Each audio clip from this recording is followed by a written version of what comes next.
Assalamualaikum warahmatullahi wabarakatuh. Bapak dan Ibu yang saya hormati, pernahkah kita berpikir bahwa buah yang selama ini dianggap makanan paling aman, ternyata bisa menjadi penyebab gangguan kesehatan yang serius bagi orang tua? Banyak dari kita dengan penuh kasih menyiapkan buah segar untuk orang tua di rumah, berharap itu bisa memperkuat daya tahan tubuh, menjaga pencernaan, bahkan mencegah penyakit. Tapi tahukah Bapak dan Ibu, ada beberapa jenis buah yang justru bisa memperburuk tekanan darah, membuat gula darah melonjak, atau memicu sakit lambung pada lansia? Saya tidak sedikit menjumpai lansia yang datang ke klinik dengan keluhan aneh, perut perih padahal sudah makan sehat, jantung berdebar padahal tidak melakukan aktivitas berat, atau tiba-tiba pingsan setelah hari-hari biasa saja. Setelah ditelusuri, ternyata masalahnya bukan dari obat atau pola tidur, melainkan dari buah yang dikonsumsi setiap hari. Masalahnya bukan pada buah itu sendiri. Namun, tubuh lansia mengalami banyak perubahan. Pencernaan melemah, ginjal tidak sekuat dulu, dan sistem metabolisme melambat. Itu sebabnya, buah yang aman bagi anak muda belum tentu aman bagi orang tua kita. Dalam video ini, saya ingin mengajak Bapak dan Ibu mengenali 6 jenis buah yang tampak sehat, tapi bisa berbahaya jika dikonsumsi oleh lansia, terutama bagi mereka yang punya riwayat diabetes, tekanan darah tinggi, ginjal lemah, atau kolesterol tinggi. Mari kita bahas satu persatu, agar kita bisa mencegah hal-hal yang tak diinginkan dan menjaga orang tua kita tetap sehat di usia senja. Bapak dan Ibu, apakah Anda termasuk yang setiap pagi memulai hari dengan segelas jus jeruk? Banyak lansia merasa lebih segar setelah minum jeruk, karena rasanya yang asam manis dan kandungan vitamin C-nya yang tinggi. Tapi tahukah bahwa bagi sebagian lansia, jeruk justru bisa menjadi penyebab gangguan lambung yang tak kunjung reda? Dalam praktik saya sehari-hari, saya sering mendengar keluhan seperti ini. Dok, kenapa perut saya sering terasa perih setelah sarapan padahal saya tidak makan pedas?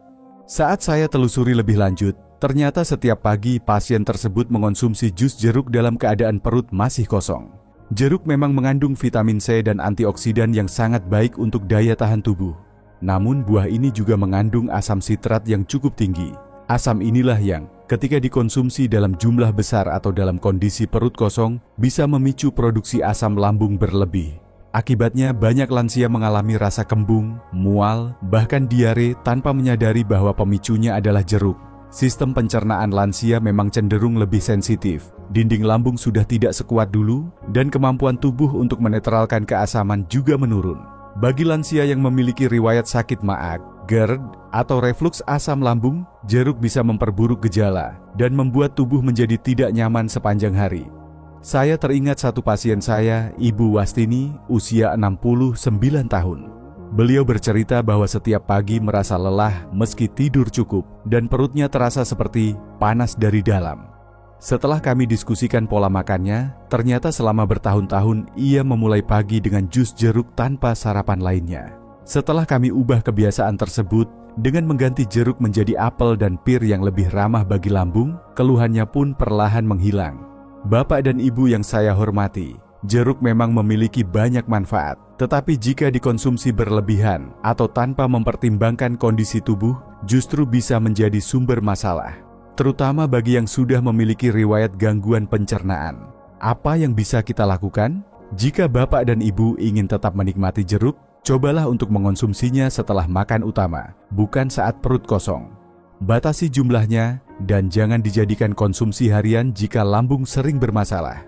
Dan tentu, jika pernah mengalami maag atau refluks, lebih baik memilih buah lain seperti apel, pir, atau pisang matang yang lebih aman untuk lambung. Ingat, yang sehat pun bisa menjadi masalah bila tidak sesuai dengan kondisi tubuh kita. Mari lanjut ke buah berikutnya, yang sering dianggap aman, tapi menyimpan risiko bagi kesehatan lansia, pisang. Bapak dan Ibu, apakah Anda punya kebiasaan makan pisang setiap hari? Banyak orang tua menjadikan pisang sebagai camilan karena mudah dicerna, rasanya manis alami, dan mengenyangkan.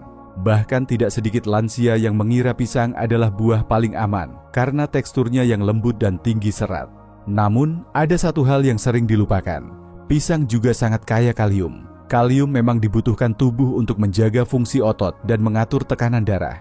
Tapi bagi lansia yang memiliki gangguan fungsi ginjal atau jantung, kelebihan kalium justru bisa sangat berbahaya. Saya pernah menangani seorang pasien, Pak Leman, 74 tahun. yang datang dengan keluhan sering merasa lemas, jantung berdebar tanpa sebab, dan pernah hampir jatuh karena merasa pusing.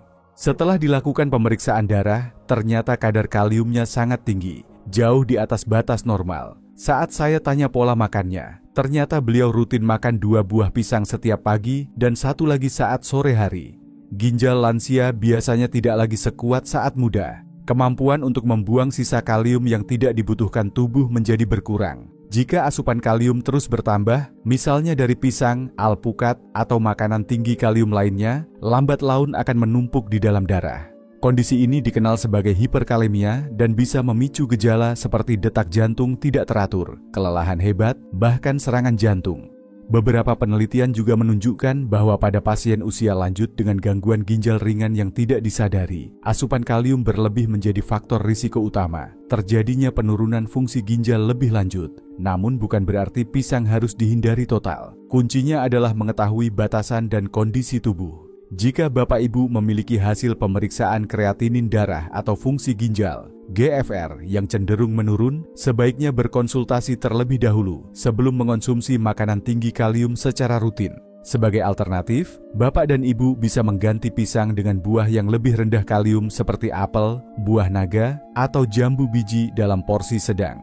Bila ingin tetap makan pisang, cukup setengah hingga 1 buah per hari, dan jangan dikonsumsi bersamaan dengan sumber kalium lainnya seperti alpukat atau air kelapa.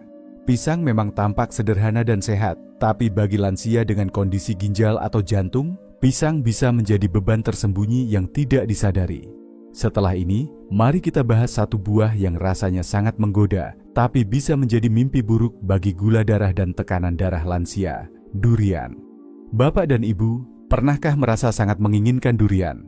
Saat musim tiba, aromanya menggoda dari kejauhan, dagingnya lembut, manis, dan mengenyangkan. Banyak lansia mengatakan, kalau hanya sebiji 2 tidak masalah, kan?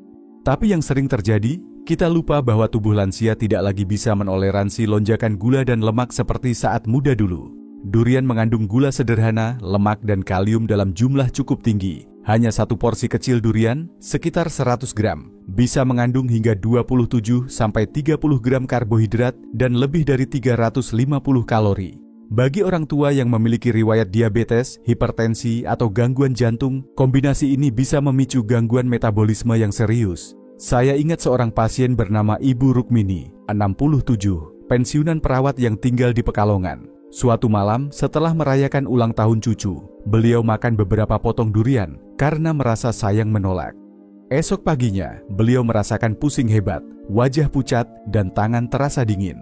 Setelah diperiksa di klinik, tekanan darahnya naik hingga 170, dan kadar gula darah sewaktu mencapai 285 mg per desiliter.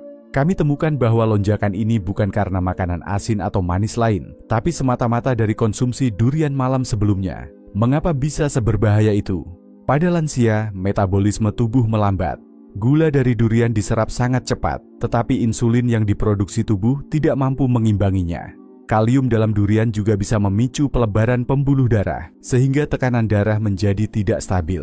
Apalagi jika dimakan malam hari, saat tubuh justru sedang mempersiapkan diri untuk istirahat, lonjakan gula dan tekanan ini dapat memicu reaksi yang lebih ekstrim. Sebuah studi kecil di Malaysia juga menemukan bahwa pada individu dengan prediabetes, konsumsi durian secara berlebihan bisa menaikkan kadar gula darah dalam waktu 30-60 menit setelah makan, lebih tinggi dibandingkan buah tropis lainnya. Namun bukan berarti lansia harus pantang total durian seumur hidup. Bila kondisi tubuh stabil dan tidak ada gangguan metabolik berat, durian bisa tetap dinikmati dalam jumlah sangat kecil, maksimal 1-2 potong kecil, sekitar 40-60 gram, dan tidak dikonsumsi bersamaan dengan makanan lain yang manis atau tinggi lemak. Jangan pernah makan durian saat perut kosong, dan hindari makan malam menjelang tidur, karena sistem pencernaan bekerja lebih lambat. Yang paling penting, dengarkan sinyal tubuh. Bila setelah makan durian terasa pusing, mual, jantung berdebar, atau gelisah, segeralah hentikan konsumsi dan periksa kondisi tubuh. Mari kita belajar dari kesalahan kecil yang bisa berdampak besar. Buah lezat seperti durian memang menggoda, tapi bagi lansia, kenikmatan sesaat bisa jadi beban metabolik yang berat. Berikutnya, kita akan membahas buah yang sering dianggap superfood, karena lemak sehatnya, namun tak selalu aman untuk lansia dengan kolesterol tinggi. Alpukat. Bapak dan Ibu, apakah Anda sering mendengar bahwa alpukat itu baik untuk jantung? Memang benar, alpukat mengandung lemak tak jenuh tunggal yang membantu menurunkan kolesterol jahat, LDL, dan menjaga kesehatan pembuluh darah. Tidak heran, banyak lansia mulai mengonsumsinya secara rutin, bahkan setiap hari. Namun, apakah alpukat benar-benar aman jika dikonsumsi tanpa batas, terutama bagi lansia yang sudah memiliki kolesterol tinggi atau trigliserida tinggi? Saya pernah bertemu dengan Pak Haryono, 70 tahun, pensiunan guru olahraga. Beliau sangat aktif menjaga pola makan sehat dan bersemangat hidup alami. Setiap pagi, ia mengolah alpukat menjadi smoothie tanpa gula dan merasa itu adalah kebiasaan terbaik yang pernah ia lakukan.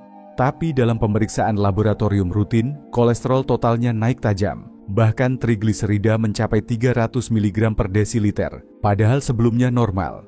Mengapa hal ini bisa terjadi? Alpukat memang mengandung lemak sehat, tapi tetap saja itu lemak.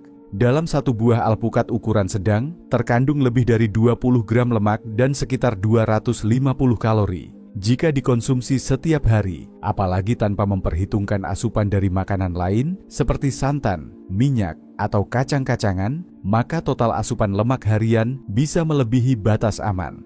Pada lansia, metabolisme terhadap lemak cenderung melambat.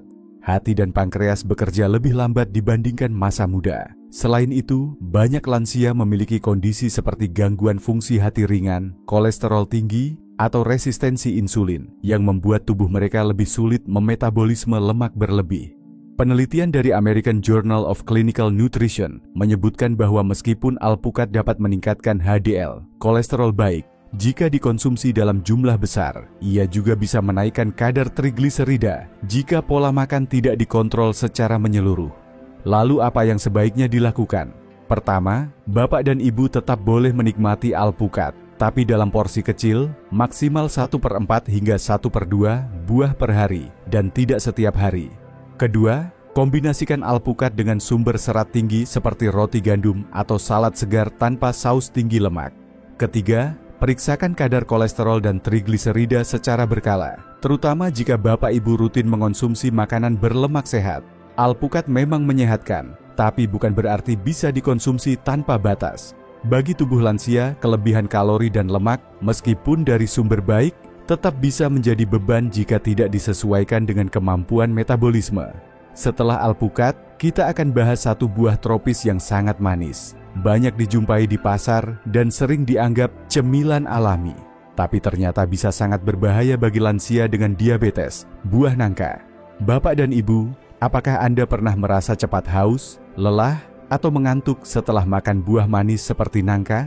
Banyak orang berpikir bahwa karena nangka adalah buah alami, maka aman untuk penderita diabetes. Tapi kenyataannya tidak sesederhana itu, khususnya bagi lansia yang fungsi insulinnya sudah melemah. Nangka memang memiliki rasa yang khas dan nikmat. Daging buahnya tebal, teksturnya kenyal, dan aromanya menggoda. Tak heran jika banyak lansia menjadikannya camilan favorit saat sore hari. Namun, perlu Bapak dan Ibu ketahui, nangka mengandung gula alami dalam jumlah tinggi. Dalam satu porsi sedang, sekitar 100 gram, nangka bisa mengandung lebih dari 19 gram karbohidrat, mayoritas berupa gula sederhana yang cepat diserap tubuh. Masalahnya, tubuh lansia seringkali tidak mampu mengolah gula secepat orang muda.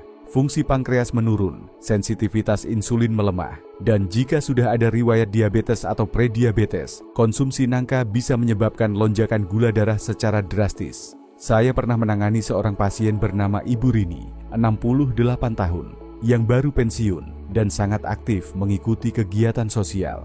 Beliau tidak sadar bahwa dirinya sudah masuk kategori prediabetes dan sering mengonsumsi nangka setelah makan siang sebagai pencuci mulut alami. Selama beberapa bulan, beliau mulai sering mengeluh cepat haus, mudah lelah, dan sesekali pusing setelah makan.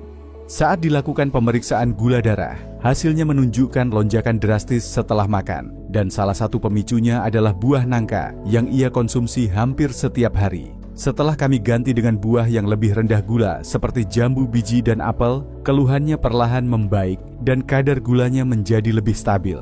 Perlu Bapak dan Ibu pahami, walaupun gula dalam buah termasuk gula alami, tubuh tetap memprosesnya menjadi glukosa di dalam darah. Jadi, bagi lansia dengan kondisi metabolisme yang sudah rapuh, gula alami tetap bisa menjadi beban. Apakah artinya lansia tidak boleh makan nangka sama sekali? Tidak harus begitu.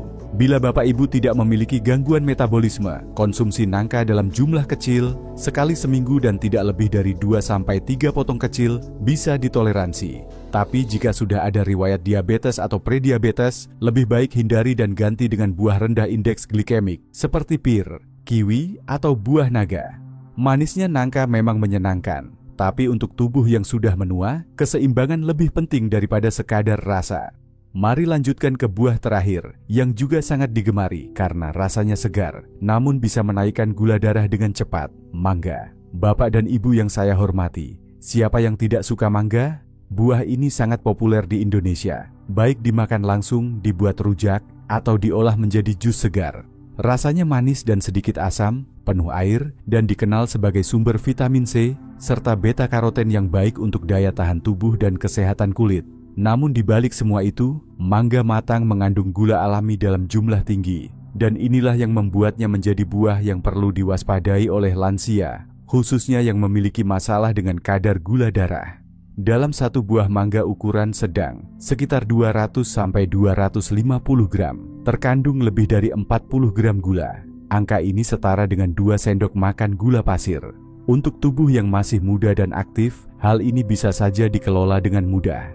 Tapi bagi lansia, terutama yang memiliki resistensi insulin atau sudah menderita diabetes, gula ini akan cepat masuk ke dalam aliran darah dan menyebabkan lonjakan gula darah. Saya pernah berbicara dengan seorang pasien, Bu Sulastri, 66 tahun, yang datang ke klinik dengan keluhan sering lapar, padahal baru makan, mudah pusing, dan merasa tubuhnya mudah gemetar menjelang sore. Beliau mengira itu karena kurang makan berat, tapi setelah ditanya, ternyata beliau rutin makan mangga manis setiap siang sebagai pencuci mulut. Hasil pemeriksaan menunjukkan bahwa kadar gula darah sewaktu Bu Sulastri mencapai lebih dari 250 mg per desiliter, jauh di atas batas normal. Setelah kami telusuri lebih jauh dan memperbaiki pola konsumsinya, termasuk menghentikan konsumsi mangga setiap hari, kadar gula darahnya pun berangsur stabil. Ia merasa lebih bertenaga dan tidak mudah lapar seperti sebelumnya. Satu hal yang sering terlupakan adalah bahwa buah tropis yang manis cenderung memiliki indeks glikemik tinggi. Mangga, meskipun kaya vitamin, masuk dalam kategori ini. Gula yang dikandungnya adalah fruktosa dan glukosa, yang jika berlebihan akan memperberat kerja pankreas dan mempercepat lonjakan glukosa darah. Apa yang bisa Bapak dan Ibu lakukan? Jika ingin tetap menikmati mangga, pilihlah jenis yang belum terlalu matang atau konsumsi dalam porsi kecil, misalnya hanya 3-4 irisan tipis. Usahakan juga untuk tidak mengonsumsinya bersamaan dengan nasi atau makanan tinggi karbohidrat, karena akan menambah beban glukosa dalam darah. Alternatif lainnya adalah mengganti mangga dengan buah rendah gula, seperti stroberi, apel, atau jambu biji. Mangga memang lezat dan menyegarkan, tapi bagi lansia, terutama yang sudah pernah memiliki gangguan gula darah, buah ini bisa menjadi jebakan yang manis. Keseimbangan tetap menjadi kunci. Sekarang, mari kita simpulkan semua yang sudah kita bahas dan lihat bagaimana cara mengelola konsumsi buah dengan bijak di usia senja. Bapak dan Ibu, setelah kita bersama-sama membahas 6 jenis buah yang sering dianggap aman, namun ternyata bisa membahayakan lansia, kita bisa menarik satu kesimpulan penting. Tidak ada satupun makanan yang benar-benar aman jika dikonsumsi tanpa memperhatikan kondisi tubuh. Buah-buahan seperti jeruk, pisang, durian, alpukat, nangka, dan mangga memang mengandung nutrisi yang bermanfaat. Tetapi pada lansia, tubuh mengalami banyak perubahan. Fungsi ginjal menurun, metabolisme melambat, hormon insulin tidak seefisien dulu, dan sistem pencernaan menjadi lebih sensitif. Oleh karena itu, pola konsumsi buah pun perlu disesuaikan. Apa yang dulunya baik saat usia 40, bisa jadi menjadi beban saat usia 65. Apa yang tampak sehat di luar, belum tentu aman jika tidak sesuai dengan kemampuan organ dalam. Prinsipnya sederhana, makanlah buah secukupnya, bukan sebanyak-banyaknya. Pilih buah yang rendah gula bila Anda memiliki diabetes. Pilih yang rendah kalium bila memiliki gangguan ginjal. Dan hindari buah yang asam bila sering mengalami gangguan lambung. Dan yang tidak kalah penting, perhatikan kombinasi makanan dan waktu konsumsi. Misalnya, hindari makan buah manis saat malam hari. Atau jangan jadikan jus buah sebagai pengganti makan utama. tubuh lansia membutuhkan makanan utuh, seimbang, dan tidak berlebihan. Sebagai penutup bagian ini, saya ingin mengingatkan bahwa buah tetaplah bagian penting dari pola makan sehat lansia. Tapi buah yang sehat adalah buah yang dikonsumsi dengan bijak, tepat waktu, dan disesuaikan dengan kondisi tubuh masing-masing. Selanjutnya, mari kita bahas pentingnya pemeriksaan rutin dan konsultasi dengan tenaga medis sebelum menentukan pola makan yang aman untuk orang tua tercinta. Bapak dan Ibu yang saya cintai, seringkali masalah besar datang bukan karena makanan yang salah, melainkan karena kita tidak sadar bahwa tubuh sudah berubah. Banyak lansia baru menyadari gangguan fungsi ginjal, diabetes, atau kolesterol tinggi setelah kondisi sudah cukup parah. Karena itu, pemeriksaan rutin sangat penting, setidaknya 3 bulan sekali. Periksa tekanan darah, gula darah, kolesterol, dan fungsi ginjal. Dengan begitu, kita bisa menyesuaikan jenis dan jumlah buah yang dikonsumsi dengan kebutuhan tubuh. Jangan ragu untuk berkonsultasi dengan dokter atau ahli gizi. Setiap tubuh lansia memiliki kebutuhan unik. Apa yang cocok untuk satu orang bisa jadi berisiko untuk yang lain. Cegah sebelum menyesal. Kini saatnya kita mengajak semua keluarga memahami bahwa merawat lansia bukan sekadar memberi makanan sehat, tapi memberi makanan yang tepat. Bapak dan Ibu, semoga penjelasan dalam video ini bisa membuka mata kita bahwa makanan sekecil potongan buah pun bisa berdampak besar bagi tubuh yang sudah menua. Jangan sampai niat baik memberi buah sehat justru menjadi penyebab tubuh orang tua kita melemah. Jika video ini dirasa bermanfaat, mohon bantu kami menyebarkan informasi ini kepada orang lain dengan cara klik tombol like, bagikan ke keluarga, dan subscribe untuk mendapatkan konten-konten edukatif seputar kesehatan lansia. Tulis di komentar, buah apa yang paling sering Bapak Ibu konsumsi setiap minggu. Sampai jumpa di video berikutnya. Semoga Bapak dan Ibu selalu sehat dan sejahtera di usia senja.